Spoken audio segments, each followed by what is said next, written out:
You're watching Euronews now. Here are the top stories.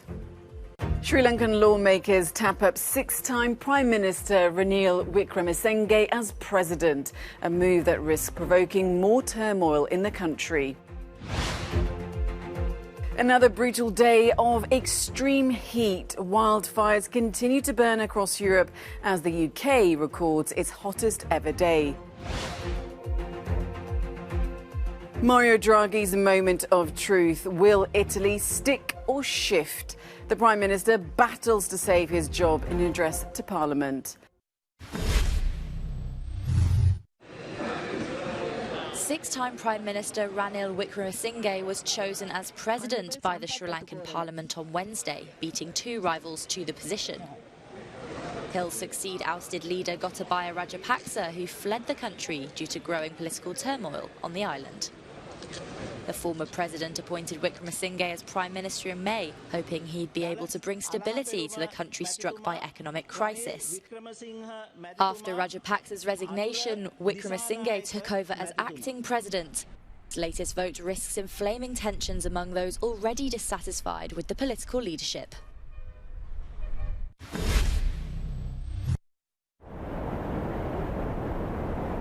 Wildfires continue to rage across Europe.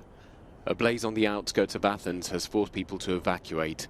It began in tinder-dry vegetation at the foothill of Mount Penteli and quickly spread, whipped up by powerful winds. On Tuesday evening, about 78 firefighters, assisted by 22 engines and 16 aircrafts, were trying to tame the fire, which was burning on two fronts. In the Gironde region of southwest France, two massive fires feeding on parched pine forests have also forced tens of thousands of locals to flee their homes. Summer vacation spots such as the famous Dune du Pilat, the tallest sand dune in Europe, have seen fires destroy campsites, bringing holidays to an abrupt end. The dune is behind us, the wood is charred, as we can see. There is a landscape of desolation behind us, and it will take time to find its beauty once again. Swirling winds and extreme heat have complicated firefighting. One of the fires near Bordeaux is thought to have been started deliberately. In Spain, the battle to contain fires is taking place on several fronts, with northwest Zamora, Galicia and Costa del Sol now under control. Experts say the extreme heat and wildfires have come 3 weeks earlier than usual this year. In Portugal, cooling temperatures have eased the pressure on emergency crews, even if more torrid weather is forecast for this Wednesday.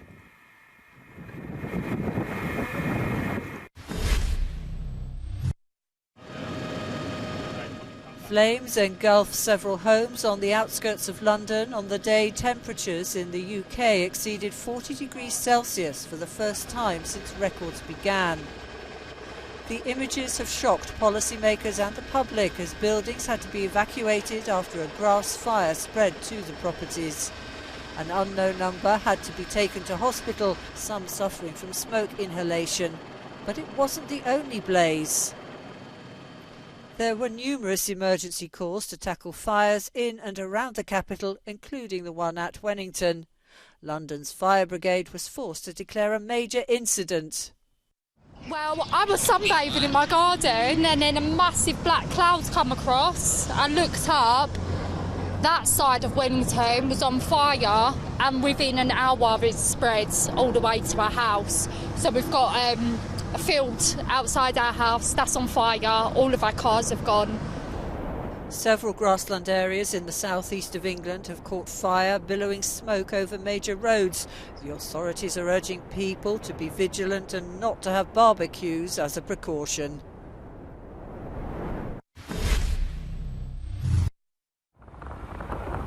The Gironde in France's southwest has been engulfed by some of the biggest wildfires this country has ever seen.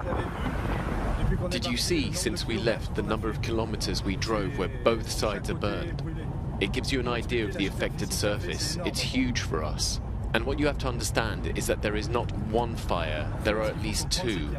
And each one of them, the one in Testevue or this one in Landirat, is the size of what we're used to dealing with over an entire summer. 20,000 hectares of forest have been destroyed so far. Aware of the magnitude of the problem, some locals have been taking matters into their own hands. We have watered the sides of the road to make sure the fire doesn't come back. To save the forest, to save what hasn't been burned yet, to help as much as possible. Over 2,000 firefighters have been deployed to the region, but authorities say the elements have been against them so far, and the fire remains out of control. The main challenge for these firefighters is the heat, but also the wind. It keeps changing the direction of the fire, forcing them to relocate multiple times every day. We fight fires every year, but this is very difficult to handle because it's everywhere. We are everywhere at once. We try to be as fast and as efficient as we can. But just now, we went to the other side and it started again here. If we don't go around, there will be a new start over there. The work to put out the massive flames could be eased as temperatures are expected to drop over the next few days. And if the environmental impact on France's largest forest area will be felt for generations, so will the gratitude towards those who helped minimize the tragedy. Firefighters have done extraordinary work. They are heroes. The flames were as high as the pine trees and they were out 20 meters from my home. I was allowed to go back to check my animals. I mean, I only have 2 chickens, nothing major, but they saved my chickens and my house.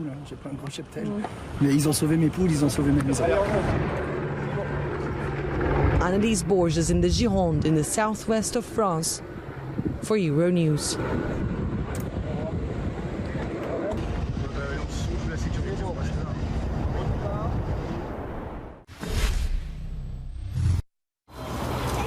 Keeping cool is becoming a major preoccupation across Europe as the current heatwave spreads. Germany is already in the grip of high temperatures, with the west of the country scraping the 40-degree mark. In Cologne, the authorities were prepared with a new water spray system.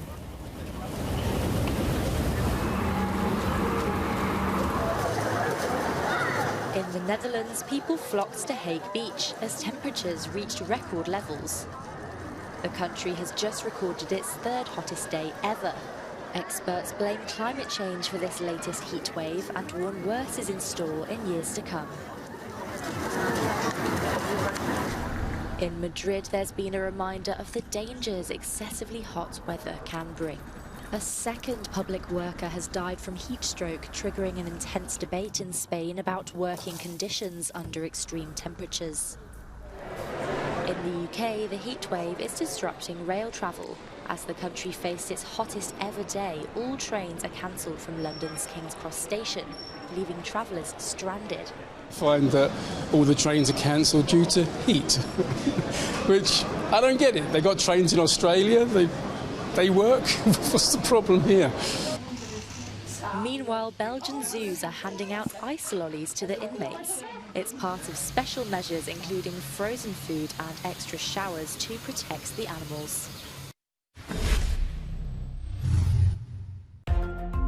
The US House has passed a bill protecting same-sex and interracial marriages. The Respect for Marriage Act is part of a push to legislate rights that could be overturned by the Supreme Court, which recently voted to repeal its Roe v. Wade ruling that granted federal abortion rights. The latest vote saw 47 Republicans join all Democrats in supporting the new bill, which still faces an uncertain future in the Senate. The Bidens have welcomed Ukraine's First Lady Olena Zelenska to the White House ahead of her address to Congress. Zelenska is in Washington to increase US support for her war-battered country, to boost humanitarian assistance and to discuss mental health issues of traumatized Ukrainian women and children. The visit returns a surprise trip Jill Biden made to Kyiv last May. Award-winning Iranian filmmaker Jafar Panahi has been ordered to serve a 6-year prison sentence previously handed to him in 2010, following his support for anti-government demonstrations. Arrested last week in Tehran, Panahi is the 3rd director to be detained in Iran this month, alongside celebrated directors Mohammad Rasulov and Mustafa Al-Ahmad. We'll take a short break here, but do remember to head over to euronews.com for all of our top stories.